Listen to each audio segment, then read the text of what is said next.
Hello students, today I am discussing, in fact this is the part 2 of the chapter 1, chapter 3 of standard 10 ICSE board. Chapter name is absorption by root. तो इसका part 1 हम upload कर चुके हैं जिसमें हमने पूरा chapter discuss किया था आपसे. ठीक है. Now I am in today's lecture और टुडेज जो ये पार्ट होगा इसमें मैं एक्सपेरिमेंट्स डिस्कस करूंगी.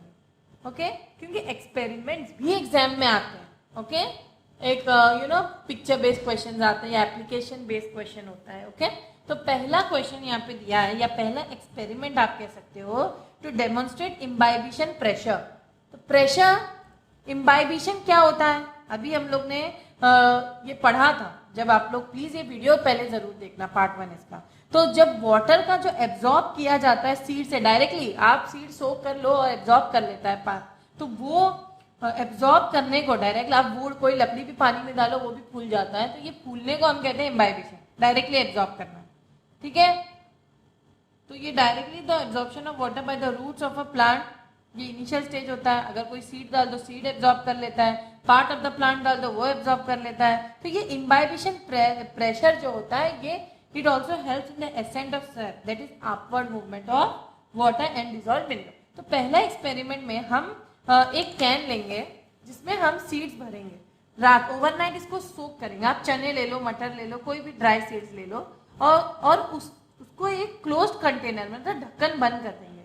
अगली सुबह आप देखोगे या कुछ घंटे बाद देखोगे कि वो जो है सीड्स ने पानी वो ढक्कन ओपन होकर सीड बाहर आ रहा है, सीड फूल भी गए. क्यों यही तो इम्बाइबिशन प्रेशर है. ट्रिमेंडस प्रेशर एक्सर्ट करता है. सीड फूल गए, अब जगह हो नहीं रही है, साइड बढ़ गए. उसने इतना प्रेशर लगा दिया है कि सीड खुल के बाहर निकल गए. ओके सीड खुल के बाहर निकल गए. It except. यही हमें यहाँ पे प्रूफ हो रहा है. क्या प्रूफ हो रहा है? The imbibition water takes place due to the presence of hydrophilic substance in dry seed.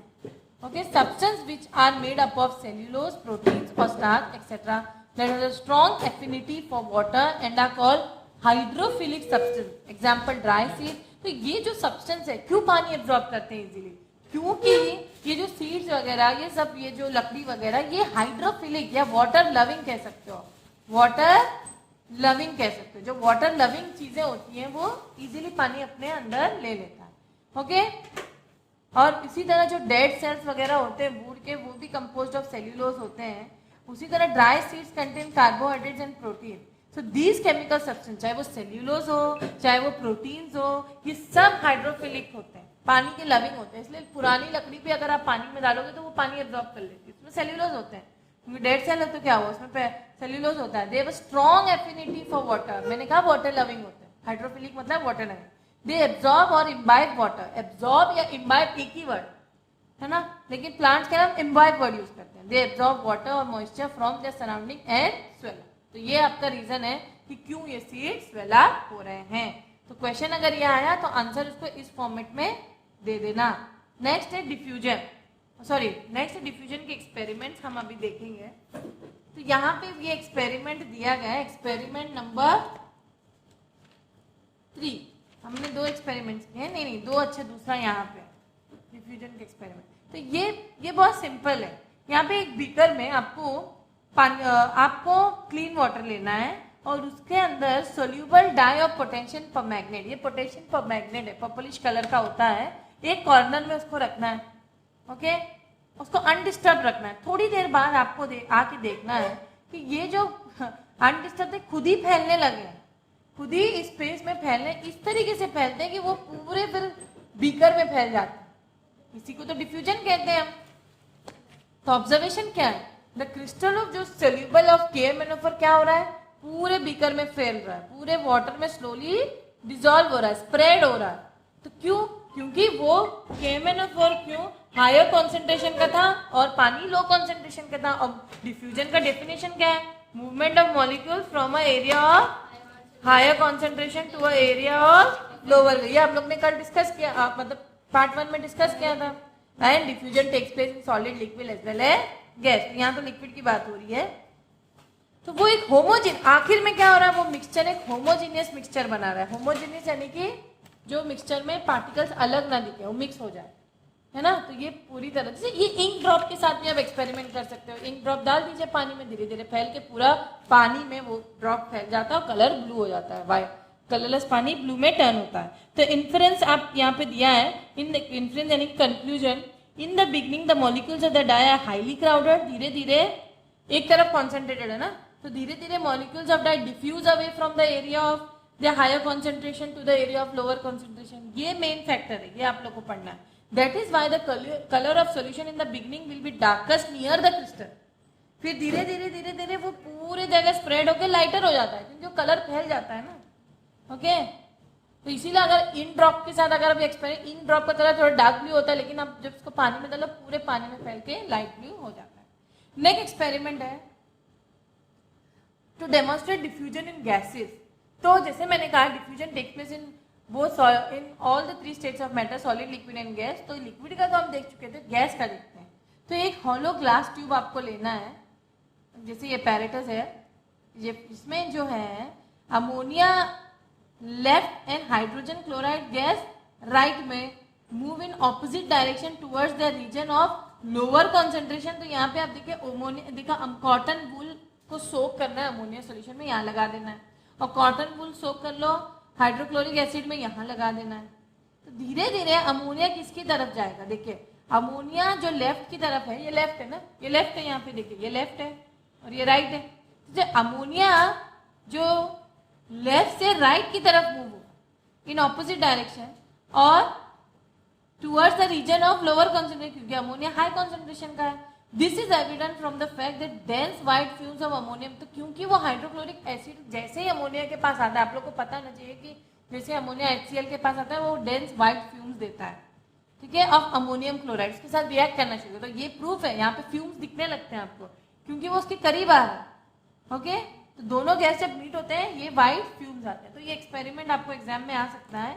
Observation क्या कहोगे आप कि dense white fumes of ammonia chloride form whether 2 gases meet, which 2 gases, HCl and ammonia. यहाँ पे कौन से gases जो है अमोनिया NH3 और HCl, और दोनों जब मिल रहे हैं तो क्या बन रहा है अमोनिया क्लोराइड, क्या बन रहा है अमोनिया क्लोराइड, और वो डेंस वाइट फ्यूम्स भी रिलीज कर रहा है। तो इससे इन्फ्लुएंस क्या लगाओगे आप लोग, अमोनिया जो लेफ्ट में था और HCl जो राइट में था वो अपने अपने हायर कॉन्सेंट्रेशन के लोअर कॉन्सेंट्रेशन की तरफ मूव करने लगते हैं, और जब मिलते हैं साथ में तब वो एविडेंट है ना, मिल रहे हैं तभी तो मूव कर रहे हैं, मिले तभी तो मिले, वरना मूव ना करते तो मिलते कैसे। तो they move from lower to higher concentration, okay, sorry high to lower concentration, this is diffusion right, and this is evident from the fact that dense white fumes, अभी तुम्हें कैसे पता चला कि मूव हो रहे हैं, डेंस वाइट फ्यूम्स देखते हैं।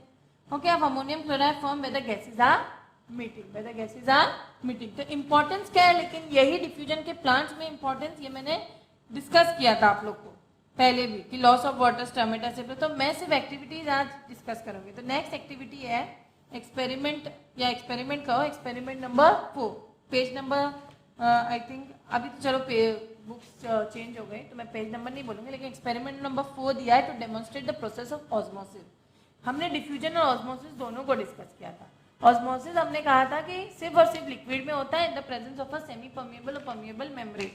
तो यहाँ पे हमें प्रिपेयर 3 सॉल्यूशंस करना है of sucrose in water and label them as ABC। तो 3 सॉल्यूशन क्या ले रहे हैं, सुक्रोज का पानी में मिला के, और ABC को दे रहे टैग। तो उसमें हम 20 gram of sucrose in 80 ml of water लेंगे। जो सोल्यूशन देखो ABC ले रहे हैं, तो सॉल्यूशन A, B और C में क्या अलग अलग है, इन तीनों में मैं जो सोल्यूट डालूंगी, सोल्यूट क्या डालूंगी, सुक्रोज। मैं सोल्यूट इसमें क्या डालने वाली हूँ, सोल्यूट क्या होगा इसमें, सुक्रोज। सुक्रोज की क्वांटिटी A, B में और C में अलग अलग है सॉल्यूशन में। पहले मैं 20 ग्राम डालूंगी, दूसरे सॉल्यूशन में 50 ग्राम डालूंगी, और तीसरे में सिर्फ 5 ग्राम डालूंगी। और पानी का भी क्वांटिटी अलग है, पहला 80 ml है, दूसरा 50 ml, यानी कि, और नेक्स्ट है यानी कि सॉल्यूशन तीनों अलग बनेंगे, कुछ सैचुरेटेड बनेगा, कुछ अनसैचुरेटेड बनेगा। ओके, तो हमें क्या करना है, close the wide open end of each thistle funnel. तो यहाँ पे थीसल फनल दिया गया, सेटअप्स यहाँ पे दिए हैं आपको, सेटअप 1, यहाँ पे सेटअप 1 दिया है, यहाँ पे हमने सॉल्यूशन लिया है और यहाँ पे हमने उसको पानी में रखा है, राइट, देखो। ओके। और इनिशियल लेवल इतना था, एक्सपेरिमेंट करने के बाद जो सुक्रोज इसमें जो सोल्यूट हमने लिया है 20% था, तो वो राइज भी होता है, वो पूरा सोल्यूशन राइज हो जाता है, okay. After some time solution rise हो जाता है, रीजन मैं बताऊंगी। सेकेंड स्टेप 2 में तो यहाँ पे देखो, यहाँ से पानी अंदर को जा रहा है, यानी कि एंडोऑस्मोसिस हो रहा है। पहले कंडीशन में सेटअप 1 में क्या हो रहा है, एंडोऑस्मोसिस, ओके। क्योंकि और दूसरे कंडीशन में देखिए पानी राइज हो रहा है, यानी कि पानी लिया जा रहा है, इसमें पानी कम हो जाएगा, ये कुछ होगा नहीं, 50% है ना, 50 और 5% सुक्रोज है इसमें, ओके। इसमें सेकेंड एक्सपेरिमेंट में 50% sucrose solution in beaker and 5% sucrose solution in thistle funnel, यानी कि हमें इस पानी में भी थोड़ा सा सुक्रोज डालना है और अंदर भी डालना है ना। तो पहले कंडीशन में हमने क्या किया था, सेटअप 1 में प्लेन वाटर लिया था विथ 20%, इसमें भी सुक्रोज है और ए सेटअप के अंदर भी सुक्रोज का सोल्यूशन बना है। इस केस में राइस हुआ, इस केस में क्या हो रहा है, सेटअप 2 में ये जो इस फनल के अंदर क्या है हमारा सुक्रोज का सोल्यूशन है, और बी में मैंने क्या कहा था 50 gram of sucrose in 50 ml, यानी कि 50 gram of sucrose in 50 ml, इतना सैचुरेटेड, बहुत ही सैचुरेटेड सॉल्यूशन था। और ये जो सॉल्यूशन था, ये जो है इसमें कॉन्सेंट्रेशन हाई था, लेकिन बाहर में क्या हो रहा था, क्या सिर्फ 5 ग्राम सुक्रोज था और पानी ज्यादा था, तो क्या होगा यहाँ पे एक्सोऑस्मोसिस होगा। क्या होगा, ये एक बार और आप लोग रीड करना, खुद से भी रीड करके try to reason out why, okay. थोड़ी देर के बाद ये होने वाला है एक्सोऑस्मोसिस, एकदम से नहीं होने वाला है। तो setup 1 level of solution rise होता है सेटअप 1 में, और सेटअप 2 में क्या हो रहा है, लेवल ऑफ सॉल्यूशन कम हो रहा है। ओरिजिनल यहाँ पे था, ए पे था, लेकिन वो धीरे धीरे कम हो रहा है। तो एक्सोऑस्मोसिस यानी कि इसमें से पानी बाहर को जा रहा है, ये सुनो।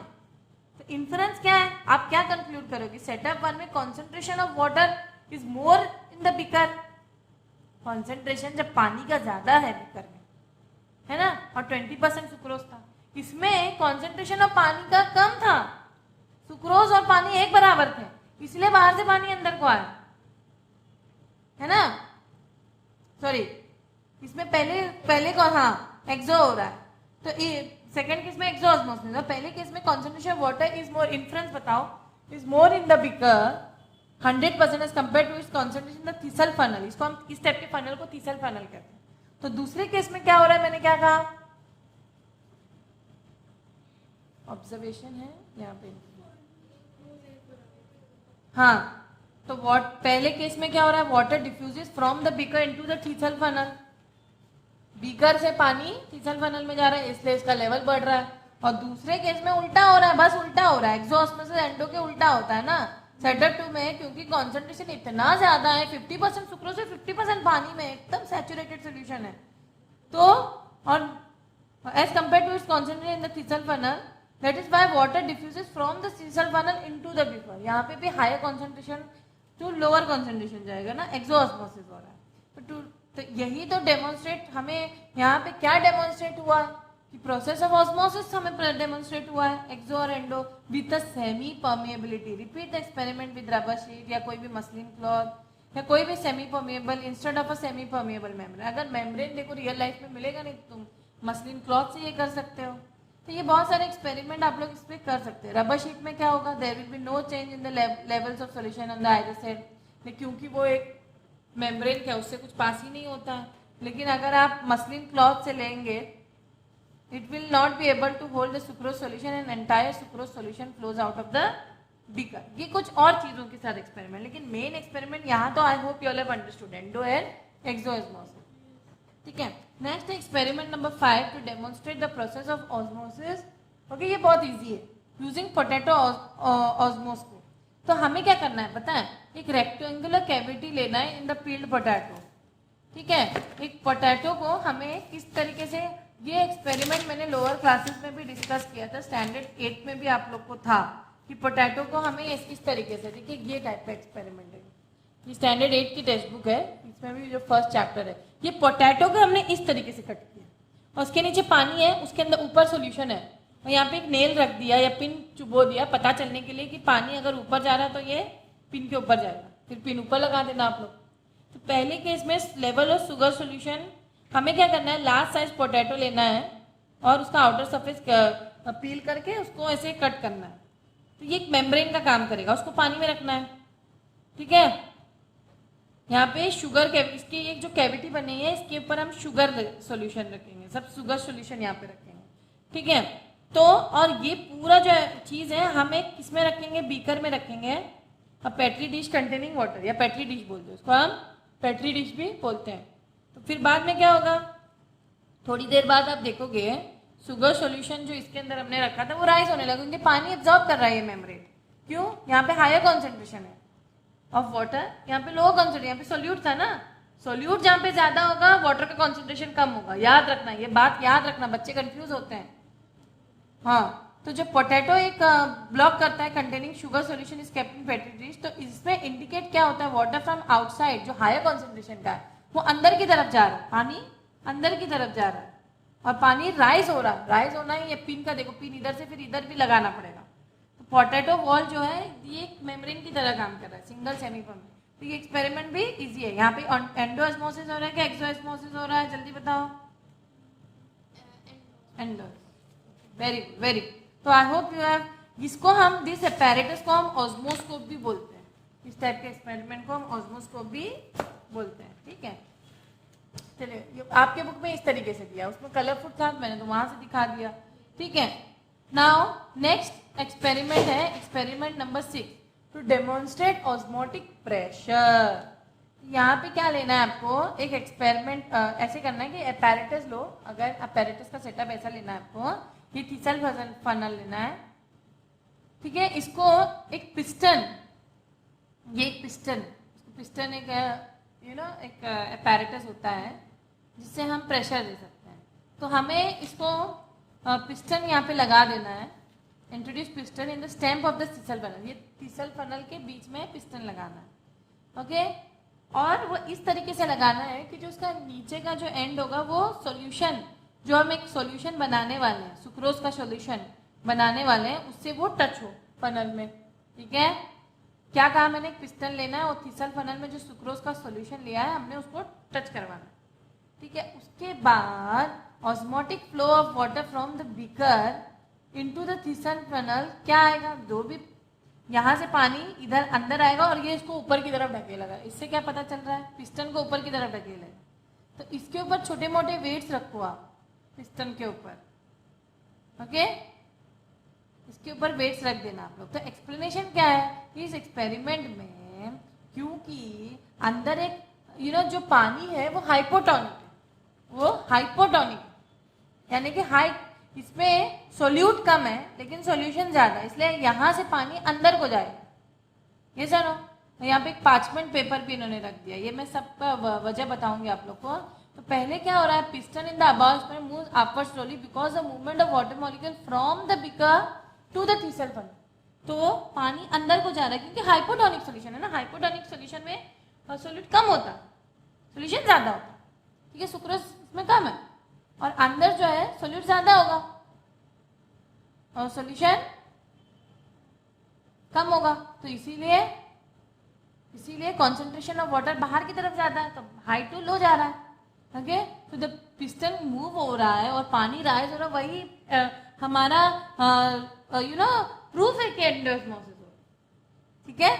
तो this motion of piston stop is some additional weight और प्रेशर इज, अब ये ऊपर मूव हो रहा है, लेकिन अगर मैं कोई वेट रख दूं ऊपर और उसको ऊपर होने से रोकूं, अगर मैं कोई वेट रख दूं इस पिस्टन के ऊपर और इस लेवल को ऊपर होने से रोकूं, तो यहाँ प्रेशर नहीं बनेगा, है ना, यहाँ प्रेशर बनेगा कि नहीं बनेगा, okay. So this happens because of, तो क्या होगा, एडिशनल वेट या पिस्टन पे हम रख देंगे या प्रेशर लगा देंगे, तो this happens because of solute molecules in which possess motion and kinetic energy जो है distribute themselves in the entire available space by the process of diffusion and they exert a pressure on the solution which is called osmotic pressure। तो इसी को हम osmotic pressure बोलते हैं। Next experiment है, experiment number कितने हो गए हमारे, एक्सपेरिमेंट 6, नेक्स्ट है एक्सपेरिमेंट नंबर। तो एस्मोरिक प्रेशर को अगर आपको डिफाइन करने के लिए भी आया तो आप लिख देना, the minimum pressure that must be applied to prevent the passage of pure solvent. तो यही तो होता है प्लांट सेल में भी, प्योर सॉल्वेंट को मतलब एक पॉइंट आना, स्टॉप भी तो करना होता है ऑस्मोसिस को। तो इस तरीके से प्रेशर दिया जाता है कि वो स्टॉप हो जाता है प्लांट सेल में। तो मिनिमम प्रेशर जो होता है that must be applied to prevent the passage of pure solvent into the solution through a semi permeable membrane is called osmotic. ठीक है, ऑस्मोटिक प्रेशर हेल्प करता है कि प्योर सॉल्वेंट को इनटू द सॉल्यूशन मूव करने के लिए एक मेम्ब्रेन के through. Okay, I hope you have understood this. Next experiment is, tell me experiment number 6 हो गया ना, अभी 7 है। To demonstrate and measure root pressure. तो अभी तो हमने ऑस्मोटिक प्रेशर देखा था, it is also responsible for osmosis. Now root pressure, root pressure का क्या रोल है ये हम देखते हैं। तो root pressure actually is the pressure developed in the root due to inward movement of water. ठीक है, which helps in pushing the sap, जो एसेंट ऑफ सैप होने में वो हेल्प करता है। तो take a potted plant of balsam और टोमेटो और bryophyllum, okay, that has been, देखो व्हाट इज बाल्सम। देखो जो हायर प्लांट्स होते हैं उनमें एग्जाम्पल होता है बाल्सम का या मैंगो ट्री का, और जो लोअर प्लांट्स होते हैं उनमें एग्जाम्पल होता है किसका, आप ले सकते हैं स्पाइरोगायरा, ये सब। तो बाल्सम एक अच्छा खासा प्लांट है जिसमें ऑब्वियसली वैस्कुलर या कंडक्टिंग टिश्यूज है, लेकिन जो लो लेवल के प्लांट्स होते हैं जैसे मैंने कहा उनमें वैस्कुलर टिश्यूज, उनमें कंडक्टिंग टिश्यूज नहीं होते हैं। तो पहले इसीलिए हमने यहाँ पे बाल्सम या टोमेटो या ब्रायोफिलम इस टाइप के प्लांट्स लिए हैं। इनको हमने पानी अच्छे से वेल वाटर्ड किया है, प्रीवियस डे अच्छे से उसको किया है, और उसका स्टेम कट करके 5 to 8 centimetre above the soil, जो भी स्टेम उसका 5 to 8 centimetre above the soil cut किया है। उसके बाद हमने एक अपैरेटस लिया है, उसको एक ग्लास ट्यूबिंग इनटू इट। तो ये जो पॉटेड प्लांट को हमने ग्लास ट्यूबिंग लगा दिया, इसी पॉटेड प्लांट को हमने glass tubing, fix a glass tubing into it immediately, लेकिन इमीडिएटली करना है। एक रबर कनेक्शन भी मिल जाएगा आपको, ये सब अपैरेटस आपको लैब वगैरह में मैम के हेल्प से कर सकते हो स्कूल। तो इसको हम एक मैनोमीटर हम लगा देंगे। ठीक है, रूट प्रेशर के लिए मैनोमीटर यूज करते हैं। ओके, तो जैसे हम इसको लगा देंगे मैनोमीटर, ये देखो मैनोमीटर लगा दिया, तो हम यहाँ धीरे धीरे क्या देखेंगे कि वाटर जो है it will start coming out of the cut end of the stem and start rising in the glass tube. Water जो है धीरे धीरे ग्लास ट्यूब में जाएगा। The rising water will raise the mercury, okay, in the connected manometer. ये manometer से mercury, ये manometer है ना, तो ये जो राइज पानी अंदर प्लांट ले रहा है, ऊपर राइज हो रहा है, और वही उसको धक्का दे रहा है मर्क्यूरी को भी। और water rise in the connected tube due to the root pressure. तो ये क्यों राइज हो रहा है, रीजन है रूट प्रेशर। वाटर राइज हो क्यों रहा है इस केस में, इसमें भी तो रूट प्रेशर और राइजिंग वाटर रेट। तो ये प्रूफ हो रहा है कि रूट प्रेशर भी होता है। नेक्स्ट है प्लाज्मोलिसिस और डीप्लाज्मोलिसिस। टॉपिक में आपको कोई एक एक्टिविटी है, वो है एक्सपेरिमेंट नंबर 8। ये एक्सपेरिमेंट नंबर 8 में हमें प्लाज्मोलिसिस और deplasmolysis, what is plasmolysis, very good, shrinkage of the cell. और डीप्लाज्मोलिसिस के प्लांट मतलब पानी जब निकल जाता है प्लांट से तो उसको प्लाज्मोलिसिस बोलते हैं, सेल से, सॉरी प्लांट सेल से, तो वो श्रिंक हो जाएगा। जब पानी निकल जाए तो श्रिंक होगा ना सेल ऑब्वियसली, तो उसको हम प्लाज्मोलिसिस बोलते हैं। और डीप्लाज्मोलिसिस पानी उसमें अंदर आ जाना। तो ये हम क्या करने वाले हैं कि इस तरीके से एक section of leaf of hydrilla on a glass slide लेने वाले हैं। ये ग्लास, ये सेल है हाइड्रिला। हाइड्रिला एक प्लांट है, आपने देखा होगा लोअर क्लासेस में। तो यहाँ पे हाइड्रिला के यहाँ पे यू नो 3 टाइप के सेल दिए गए हैं। ये कैसे हो रहा है, हमें इसे माइक्रोस्कोप में अंडर ऑब्जर्व करना है। एक में देखो ए बी सी है, ए में हम सेक्शन ऑफ हाइड्रिला लेंगे, लीफ हाइड्रिला लेंगे, उसमें हम उसको हम ऑब्जर्व करेंगे, वो ऐसे दिखता है।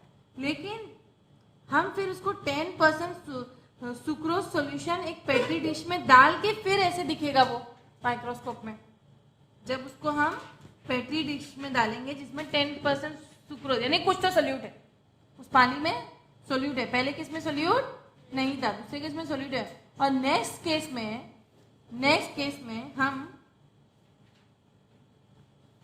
में हम उसको so as I told you all, आप A B C 3 petri dish लीजिए। पहले पेट्री डिश में जो वाटर होगा उसमें हम हाइड्रीला के स्टेम को रखेंगे, ओके, या हाइड्रीला के लीफ को रखेंगे और ना ग्लास उसको, फिर उसी को हम ग्लास स्लाइड में रख के पहले थोड़ी देर सॉल्यूशन में भिगो देंगे, तीनों सॉल्यूशन में। तो पहले सॉल्यूशन जो है इसमें ए वाले में प्लेन वाटर है, लेकिन दूसरे वाले में जिसमें हम हाइड्रीला डालने वाले हैं उसमें 10% सुक्रोज है, और तीसरे वाले में सी वाले में एक हाइपोटोनिक सॉल्यूशन लिया है, ओके, हाइपोटोनिक सॉल्यूशन है, ओके, थर्ड वाले में हाइपोटोनिक। तो तीनों आप लोग देखिए, पहला वाला हमने क्या कहा है, ओके, मैं इसको थोड़ा सा ए बी सी, पहले वाला एक आइसोटोनिक सॉल्यूशन है, क्यों, क्योंकि उसमें कोई मिलावट नहीं किया हमने, पानी वैसे ही लिया। दूसरा जो सॉल्यूशन लिया है पानी का उसमें 10% सुक्रोज, और तीसरा वाला तो एक हाइपोटोनिक सॉल्यूशन है। अब इन सब में मैं हाइड्रीला के लीव्स भिगो दूंगी, ये हाइड्रीला है, ओके, हाइड्रीला के लीव्स मैंने इसमें डाल दिए हैं, हाइड्रीला के लीव्स तीनों सॉल्यूशन में, और थोड़ी देर के लिए मुझे रखना है, थोड़ी देर के लिए मुझे रखना है। तो मैं ग्रीन कलर से दिखाती हूँ लीव्स, चाहिए तो ये लीव्स है, ठीक है, हाइड्रीला के लीव्स है। अब थोड़ी देर बाद हम क्या ऑब्जर्व करते हैं, थोड़ी देर बाद हम ये ऑब्जर्व करते हैं ए में, अगर हम ऑब्जर्वेशन में ना फ्रेश सेक्शन ऑफ हाइड, और क्योंकि बाद में हम ये लीफ को हम इसका सेक्शन लेके ग्लास स्लाइड में डाल के माइक्रोस्कोप के अंदर जब देखते हैं तो हमें ऐसे नजारा दिखता है, ए बी और सी का जो इसका सेल्स होंगे हाइड्रीला का, इतना बड़ा ऐसे नजारा दिखता है। ए सेल देखो इस तरीके से दिखा, जैसा सेल था वैसे ही दिखता है, इसमें कोई चेंज नहीं होता है, सेल के अंदर कोई चेंज है। लेकिन नेक्स्ट सेल जो बी वाला कंडीशन है जिसमें 10% सुक्रोज था, जो हाइपरटोनिक सॉल्यूशन में डाला था, तो इसमें हाइड्रीला लीफ जब हाइपरटोनिक सॉल्यूशन में होता है स्टेप बी में, cell membrane along with cytoplasm of cell shrink होते हैं। क्यों श्रिंक होते हैं, क्योंकि बी में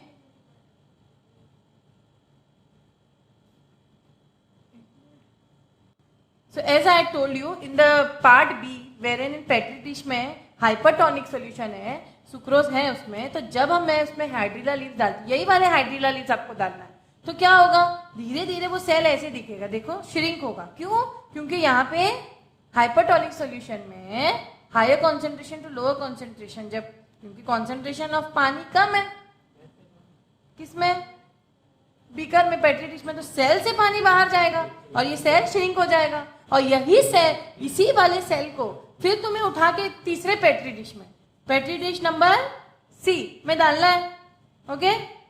सी में जब तुम यही वाला हाइड्रीला लीफ डालो जो श्रिंक वाला है, वो वापस से अपना रीगेन करेगा, क्योंकि यहाँ पे क्या होने वाला है, यहाँ पे एंडोऑस्मोसिस होने वाला है, पानी अंदर की तरफ आने वाला है, और इस वजह सेल अपना स्ट्रक्चर रिगेन कर रहा है।